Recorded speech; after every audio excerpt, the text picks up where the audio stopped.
सहलीला जायचं जायचं सहलीला.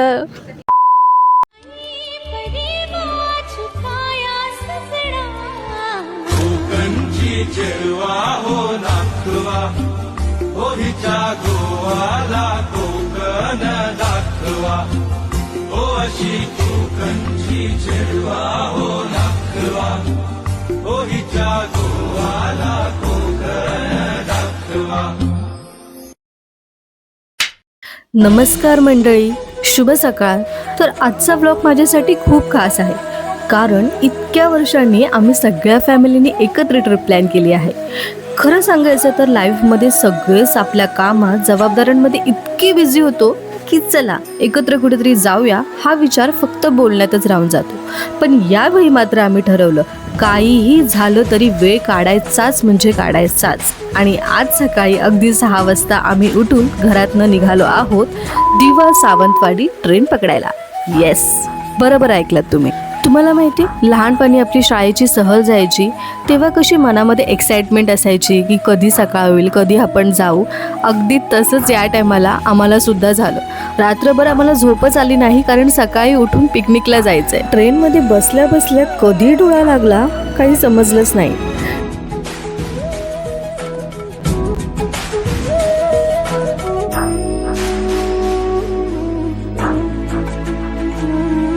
बघता बघता प्रवासात 3 तास कसे उलटून गेले काही समजलंच नाही. पण तुम्हाला माहिती आहे का, प्रवासाची खरी मज्जा तेव्हा सुरू होते जेव्हा नकळत तुमच्या बाजूला बसलेली लोक अनोळखी राहत नाही. आमच्या समोर एक आजी बसलेल्या.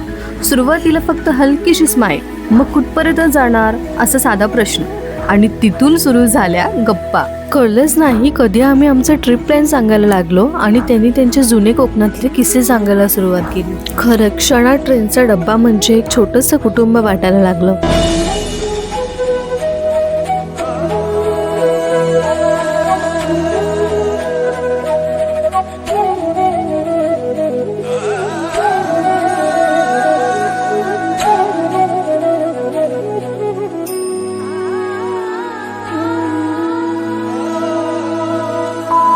आता आम्ही आहोत ट्रेनमध्ये दिवा सावंतवाडी, आणि आम्ही कुठे जात आहोत हे आम्ही तुम्हाला सांगणार नाही, कारण ते तुम्हाला कळेलच की आम्ही कुठे जात आहोत.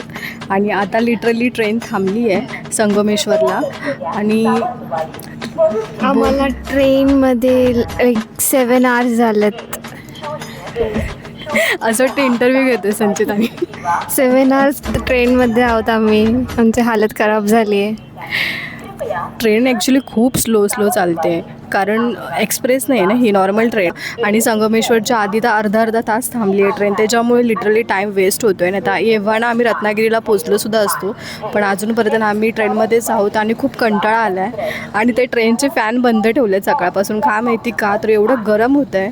सकाळी काय वाटत नव्हतं, पण जसं जसं आता म्हणजे दुपार होत चालली आहे ना, तसं तसं खूप गरमी होते गाईज. असं वाटतं कधी एकदाचं पोचतो आहे. जेवलोसुद्धा नाही आहे आम्ही, आणि ट्रेन थांबली आहे म्हणून विचार केला की चला एक अपडेट देऊया की ट्रेनमध्ये असं चालू आहे आमचं. बस खातोय, पितोय, झोपतोय, वेब सिरीज बघतोय, परत उठतोय, परत झोपते, परत खातोय. बसून बसून कंटाळा आला आहे, खूप कंटाळा आला आहे. 8 तास आम्ही ट्रेनमध्ये ट्रॅव्हल करतो आहे. किती डिफिकल्ट असतं ते समजते आज आम्हाला. आणि कुठे चाललो आहे हे तुमच्यासाठी सरप्राईज असणार आहे. सो स्टे ट्यून, व्लॉग एंडपर्यंत नक्की बघा, तुम्हाला नक्की कळेल की आम्ही कुठे चाललो आहे. आणि आम्ही पण खूप एक्सायटेड आहोत. ये फक्त या ट्रेनने आमचं एक्साइटमेंट कमी गेलं आहे, कारण सारखी थांबते नुसती, पटकन जायचं ते नाही. ट्रेन खूप खाली आहे, नाही तर एव्हाना खूप गर्दी असते ट्रेनला, कारण आम्ही ऑफ सीझन चाललो आहे म्हणून ट्रेनला बिलकुल गर्दी नाही आहे. तुम्ही बघू शकतात, वेट मी तुम्हाला दाखवते की किती खाली आहे ट्रेन, किती.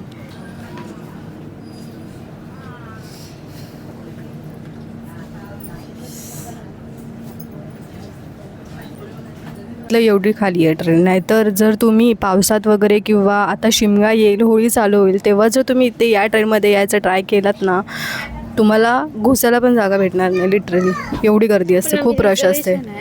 हां,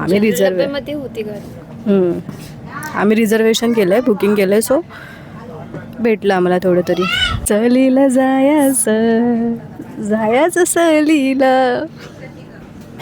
संचिता मुंडी काहीतरी बोल. मुंडी चालवायची ना एकदा. मला बस माझी मोबाईलचे चार्जिंग डाऊन होते.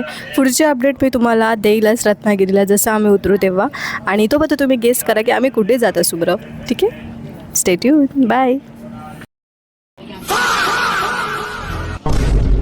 2,000 years later. स्टेशन आलं, सगळ्यांनी एकमेकांना बाय म्हटलं. कदाचित पुन्हा भेटणार नाही, पण हा काही तासांचा प्रवास आमच्या कायम लक्षात राहील. सो आता आम्ही उतरलो रत्नागिरी स्टेशनला आणि ट्रेन ॲक्च्युली खूप लेट झाली. 3:30 वाजून गेले आणि आता आम्ही रीच झालो. तर आता इकडनं पटकन ऑटो पकडू आणि मग निघू आमच्या डेस्टिनेशनवर. तर अशा प्रकारे ट्रेनमध्ये सुरू झालेला 9 तासाचा प्रवास अखेर आमचा संपला. सकाळपासून सुरू झालेला हा प्रवास इतका लांब असेल असं वाटलं नव्हतं. मध्ये मध्ये खाणं पिणं फोटो काढणं सगळं खूप एन्जॉय केलं. पण 9 तासाचा प्रवास म्हणजे काही सोपी गोष्ट नाही बरं का. आणि गंमत म्हणजे हा प्रवास इकडे संपला नाही. पिक्चर अभी बाकी है मेरे दोस्त. म्हणजे अजून एक टास्क आहे आपल्याकडे. आपल्याला रत्नागिरीपासून बस स्टँडपर्यंत ऑटोने प्रवास करायचा आहे. त्यानंतर बसमधून आपल्या डेस्टिनेशनपर्यंत 1 तासाचा प्रवास आहे. ऑटोमध्ये बसल्यावरती खरंच जाणवलं की शरीर थकलंय, पण मन मात्र अजूनही एक्सायटेड होतं. तर इतक्या जड बॅगा घेऊन शेवटी आम्ही बस स्टँडला पोहोचलो. अर्धा प्रवास आता आपला पूर्ण झाला. बसमध्ये शांत बसलो होतो, शरीर दमलं होतं, डोळी जड झालं होतं आणि अचानक बसच्या खिडकीतून समोर दिसला तो अथांग समुद्र. ते निळशार पाणी, किनाऱ्यावरती आपटणाऱ्या लाटा आणि दूरवर पसरलेला आकाशाचा निळा रंग. त्या एका क्षणात सगळं थकवा गायब झाला. मन एकदम फ्रेश झालं. डोळ्यातले सगळे विचार शांत झाले. तेव्हा जाणवलं खरंच कोकणात काहीतरी जादू आहे. इथे निसर्ग वेगळ्याच प्रेमाने आपल्याला भेटतो. कितीही दमलो असलो तरी समुद्राचं एक दर्शन पुरेसं असतं पुन्हा एनर्जी यायला. बसमधून समुद्राकडे बघत बघत आम्ही फक्त एकच विचार करत होतो, हा क्षण कॅमेऱ्यात नाही मनात सेव्ह करून ठेवायचा कायमचा. म्हणूनच म्हणते, कोकण म्हणजे फक्त प्रवास नाही, ती एक जादू आहे जी थकवा सुद्धा हसत हसत दूर करते. खरंच शहरातली धावपळ, आवाज, टेन्शन सगळं काही मागे राहतं. इथे फक्त निसर्ग आहेत, लाटा आहेत आणि मनाला शांत करणारी ती कोकणची माती आहे.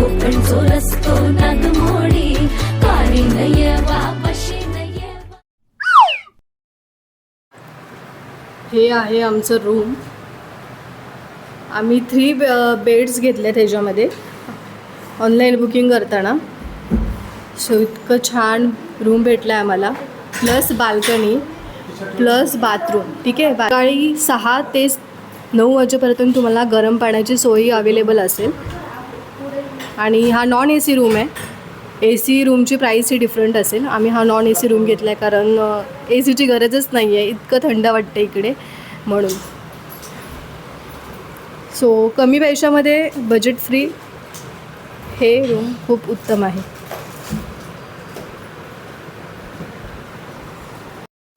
सो फायनली 10 तासांनी आता आम्ही पोचलो आहे भक्तनिवासमध्ये.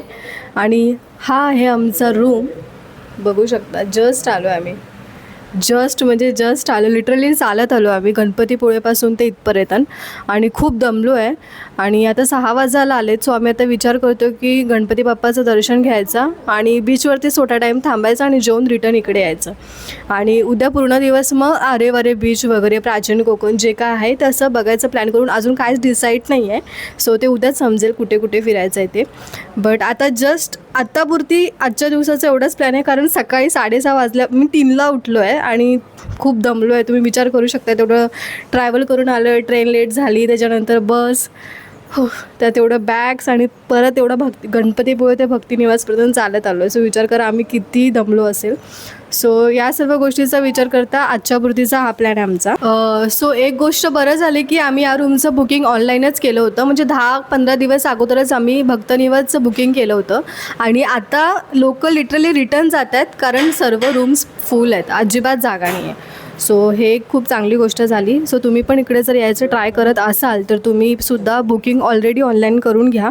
कारण इकडे आल्यावरती एवढं तुम्ही येणार आणि नंतर परत रिटर्न जाणार, सो ते चांगलं नाही वाटत. सो ऑनलाईनच बुकिंग करा, खूप इझी आहे. जी काय प्रोसेस असेल ती मी तुम्हाला नंतर स्टेप बाय स्टेप सांगेल. ठीक आहे. आणि समजा तुम्हाला भक्तनिवासमध्ये बुकिंग नाही भेटली, सो इकडे राहण्यासाठी अजूनसुद्धा बरेच असे खूप चांगले ऑप्शन्स आहेत. सो तुम्ही सुद्धा नक्की ट्राय करू शकतात. नाही येत आहे. सो तुम्ही राहण्यासाठी उत्तम बजेट फ्री असे खूप हॉटेल्स अवेलेबल आहेत. सो टेन्शन घ्यायची गरज नाही. भक्तिनिवासमध्ये जरी नाही भेटले तरी दुसरे खूप सारे बरेच ऑप्शन असे बरेच म्हणजे बरेच. आता आम्ही चालत येताना इतके आम्हाला हॉटेल वाटेत दिसले ना की म्हणजे हॉटेल्सच हॉटेल्स आहेत. तुम्हाला काळजी करण्याचं बिलकुल कारण नाही आहे. सो या आत्ता आम्ही पटापट रेडी होतो आणि पटकन निघतो कारण खूप लेट झालं ऑलरेडी. आम्हाला आय थिंक 7ची आरती भेटायला हवी. सो आम्हाला पटापट रेडी होऊन निघायचं. बाय.